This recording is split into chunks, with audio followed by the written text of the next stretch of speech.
Hello, spectacular entrepreneur. It's Tash here, and welcome to the final Tashmas episode of the Heart Centre Business Podcast for 2024. This is episode number 442, which means you can find all the relevant links and show notes for today's episode over at tashcorbin.com/442. This is also day 12 of Tashmas, which means I have a special gift for you. So make sure that you come on over to those show notes and check it out. In today's episode, I'm sharing with you 5 ways to kickstart your business in the new year. And I know that for a lot of people, getting that momentum early in the new year, getting quick wins on the board is a really critical thing that they struggle with. And so I really want to give you some practical ways that you can ensure that you start the new year with that momentum, with that sense of clarity and direction. And so we're going to do that today. Let's dive in. Hello, I'm Tash Corbin, a business strategist and mentor based on the Sunshine Coast in Australia. The mission of this podcast is to help heart-centered entrepreneurs to make more money, and in doing so, change the world for the better. This podcast was recorded on the lands of the Gubbi Gubbi and Jinnaburra people. Always was, always will be Aboriginal land. Yes, I understand that the first day of the year or the start of a new year is really just a date. And realistically, just because it's the new year doesn't necessarily mean that it's got some magical power over us. However, psychologically, the energy of a fresh start is very powerful. Not only that, a lot of people take time off over that Christmas to New Year's period, or even over the school holidays period or an extended holiday period in that time.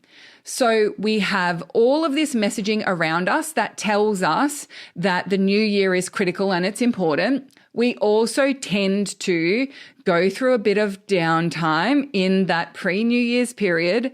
And then we also have this sense of an opportunity for a fresh start. And psychologically, that does have a big impact on our energy and our desire to start the year off with great momentum. So in the heart-centered business planning system and within our program together over the year, I definitely notice a difference between people's energy on the 1st of January, the start of the first quarter of the year, versus the 1st of October, the start of the last quarter of the year. And so whilst we might continue to dismiss the new year as just another day and really it's not that critical, we do have this sense of optimism, this sense of focus, this sense of a clean, fresh start in January. And I think being able to capitalize on that, being able to have clarity on what your strategy is to make the most of that energy is far more powerful than just trying to dismiss it or trying to brush it off. So, how do you create a wave of momentum and kickstart your business in that new year period? Well, I've got 5 ways for you. Number 1, be clear when you will be back on deck and starting back in your business, and protect that start. So this requires you to be very honest with yourself about when you're going to be ready to start back in your business. And it also requires you to make a commitment and protect that start. You may have experienced in the past where you set the intention that the 1st of January, you're going to have an amazing day and that's going to be your first day back in your business. But when it comes to the 1st of January, you don't really feel like it. You're still in holiday mode. Or the first Monday of the year, you're going to be back in your business and starting really strong. But when it comes to the first Monday of the year, you still don't really feel like you've had enough of a holiday, or you find the energy of that first Monday really challenging. And so I want you to be really honest with yourself. When do you realistically feel like you'll be able to be present and back in your business? And also, how can you protect that day, protect and stick to that intended day back, that first day back?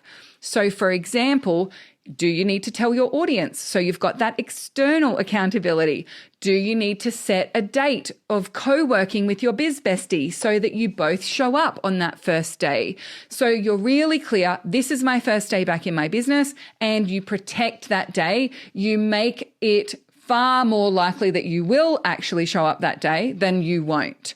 Now, for me, this often means that my first day back in my business is not something that's public facing.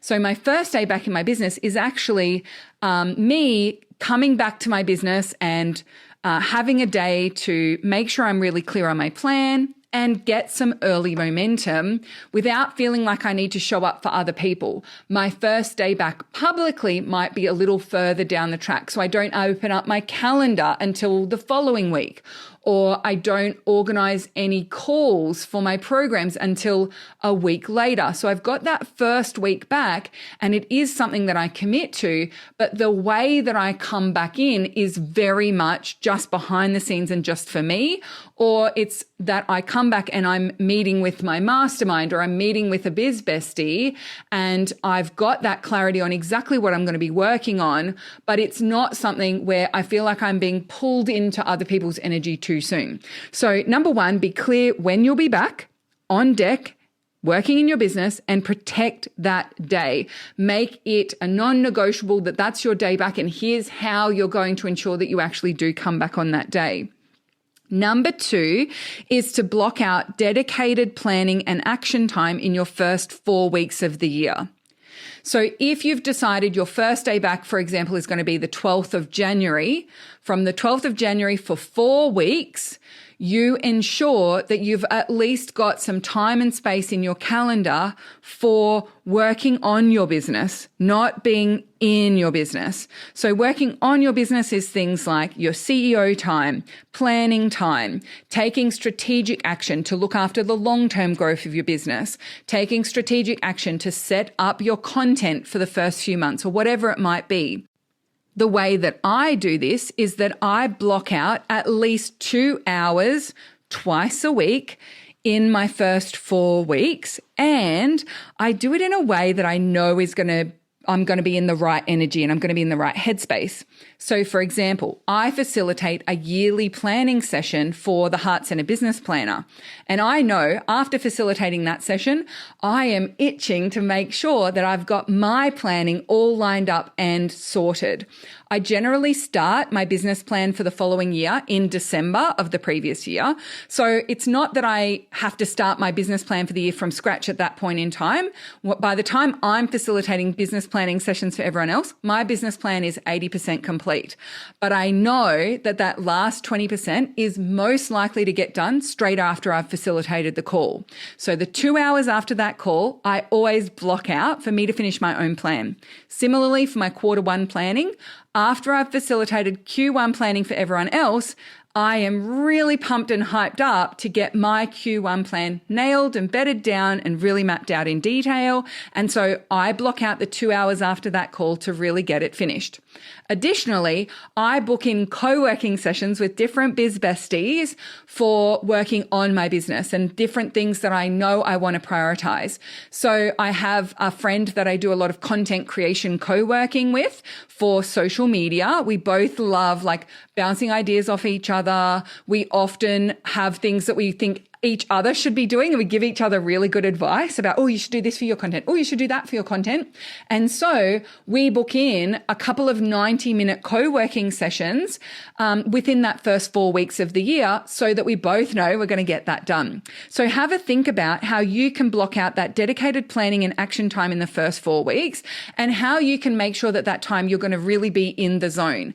Have a look at where you might be in your cycle. Have a look at what you like to do stuff after, right? So as an extrovert, I love working on my own business after I've helped someone else with their business because I'm really energized by looking at other people's strategy. I'm really energized by helping others and spending time in the energy of others. And so I know that I'm going to be really fired up and in a good mood. And so if I've got a clear thing that I'm going to work on straight after a call with someone else, I'm so much more likely to actually get it done.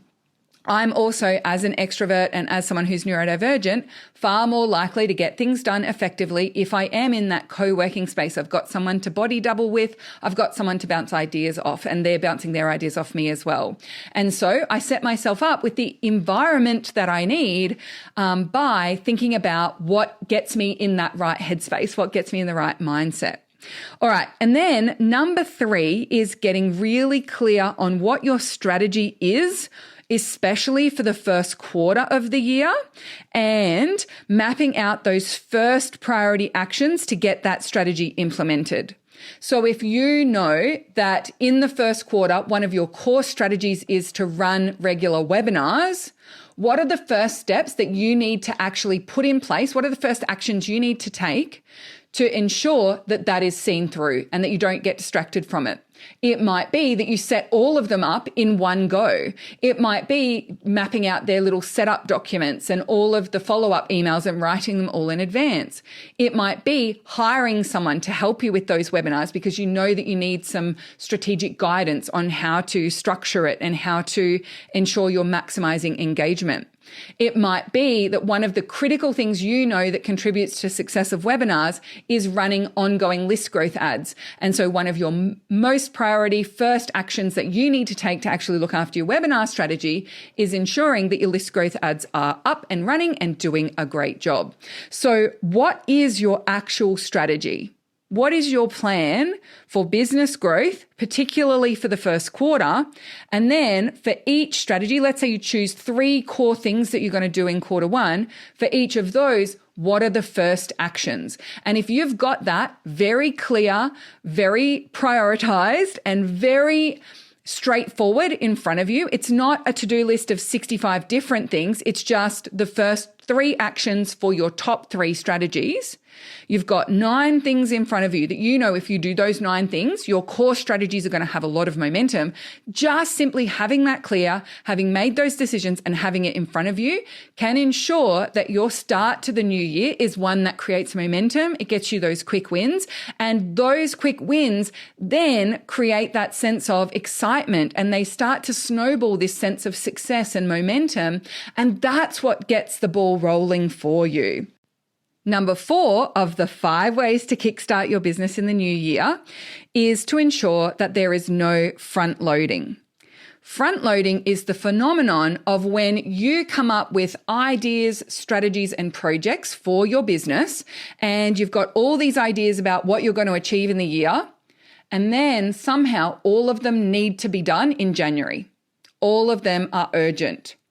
It is something that we see a lot for creative entrepreneurs, ideator entrepreneurs, people who are very good at coming up with strategy or very good at coming up with all those ideas.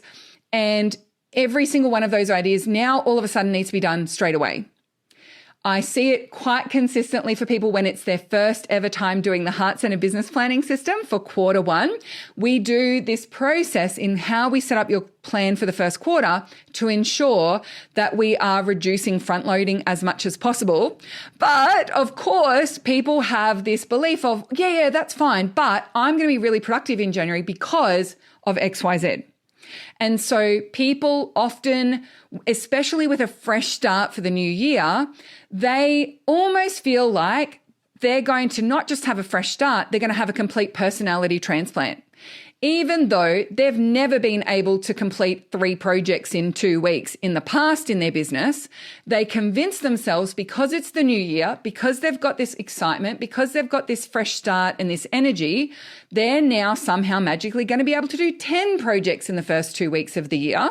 I'm just going to be so dedicated and I'm just going to be so productive. And so you're almost setting yourself up for failure. You're setting yourself up for disappointment. And front loading your plan often is the thing that creates confusion. Front loading your plan makes it more difficult for you to actually feel successful because you never get to the end of that to-do list and everything just keeps getting pushed back and pushed back and pushed back. And then you feel like even when you do get it done, it was 6 weeks later than you had expected. So it still feels like a failure. It doesn't feel like you've actually completed it. It doesn't feel like you've actually succeeded because you delivered on it 6 weeks late. And so what that does is means that the start to the year is full of hope and excitement and this sense of motivation. But by 6 weeks down the track, you're starting to feel behind, or even sometimes by 2 weeks down the track. You feel behind, you feel like a failure, you feel like, nope, this year is just going to be like every other year. You feel like there's never going to be an opportunity for you to get to the end of your to-do list. You feel like your to-do list gets bigger rather than smaller at the end of every single week. And that creates momentum of failure instead of momentum of success. Momentum for success and that feeling of I'm doing it, I'm accomplishing things actually comes from completion and feeling ahead of what it is that you were intending to do. And the number one way to make it almost impossible for you to feel like you're ahead is by front loading your plan, by putting so much in that first few weeks of your plan that there is no way that you're actually going to be able to get it done, that you're actually going to be able to complete it. We need to set your plan up so that the front loading is minimized. One of the ways that I do that is I actually build my quarterly plans from the end of the quarter forwards. So if I've got, say, 3 big projects that I want to do in quarter one, I will first decide, well, which of those 3 things am I going to do last? And I put that in March. Then which of those 3 things will I do second? I put that in February. So therefore, which one am I going to do first? That's the one that I do in January. So I only have one thing that I need to achieve in January, and that is the most important project that I'm going to be working on. I do exactly the same with my launches, with my promotional campaigns, with my business improvement projects, with anything where I'm going to be doing a big update of something. I build it from the end of the project forwards. And so what that does is ensures that I'm not just deciding everything belongs in the first 2 weeks of the year or everything belongs in January. So as much as possible, reduce the front loading in your plan to ensure that you are kickstarting your business really effectively. And then strategy number 5 for kickstarting your business in the new year is to create or access the right environment. What is the right environment for you to kickstart your year really strategically? Is it that you go away on a solo retreat and you have all the time, space, and energy for yourself in the world for a week? Is it that you are part of a group mastermind and you're all sharing your intentions and your plans with each other and you're applying some rigor to your strategy decision making? That's something that I do with some biz besties of mine. Is the right environment that you are guided through that business planning and prioritization process? Is the right environment that you're working with a mentor and they are helping you to tick things off and get things done really quickly and effectively?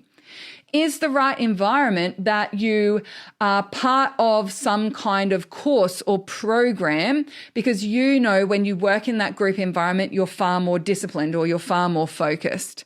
Now, one of the things that I have created that provides an environment that might be a good fit is Kickstart. So in January of 2025, I'm running a program called Kickstart 2025. Now, Kickstart actually only started this year in 2024, and I offered it because so many people were really struggling with this, like getting the energetic and strategic start to the year. And a lot of people in my audience didn't want to wait until February to really get started with momentum in their business.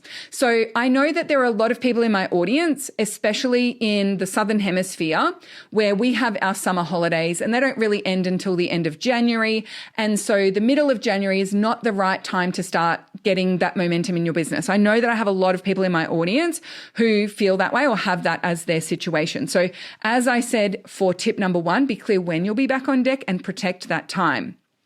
But I also know that there are plenty of people in my audience who really want to start their year and get that early momentum right in the middle of January. They want to have that really good, clean, fresh start to the year, and they can create that time and space to focus on it and get it done.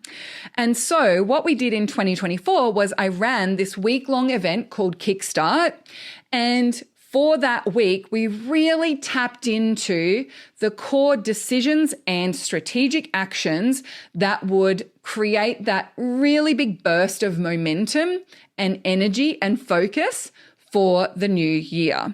And so your gift for day 12 of Tashmas is if you join Kickstart 2025 within the next week, you'll not only get Kickstart, but you'll also get to choose from one of 3 bonuses. So you can join Kickstart 2025 and also get absolutely free one of 3 bonuses. And all 3 of the bonuses are normally around the $195 to $197 mark. So you're going to be able to join Kickstart and come and join us for an amazing first week of the year, and you'll be able to choose from one of 3 bonuses. I'll have all the instructions on how to access that over at tashcorbin.com/442 with the show notes of today's episode, as well as a link to the sales page for Kickstart 2025 so you can see in detail how it's delivered, how it works, what it includes, and make a decision about whether that might be the right environment that you need to ensure that you've got that really strong start to the year in 2025. Thank you so much for joining me for this episode of the Heart Centered Business Podcast. And thank you so much for listening along to the 12 days of Tashmas. Hopefully you've been able to grab an amazing free resource. Maybe you've been able to pick up a special little bargain as one of those gifts, or maybe you're one of my lucky winners. If you are looking to recap all 12 days of Tashmas and ensure that you're getting all of the gifts and you've had a chance to see what they all are, you can either scroll your way back through and listen to the 12 episodes, or if you are on my mailing list, you will get an email from me that summarizes the 12 days, what the offers are for each day, and also whether the offers are still open or some of them may have closed. So that will be going out to you tomorrow. So make sure that you are subscribed to my mailing list and you're checking my emails. Thank you once again. Until next time, I cannot wait to see you shine. From here, we'll be going back to our regular scheduling for the Heart Centered Business Podcast. And I am wishing you all the amazing success, growth, and alignment that you desire for 2025. Thank you so much. And until next time, I cannot wait to see you shine. Bye for now.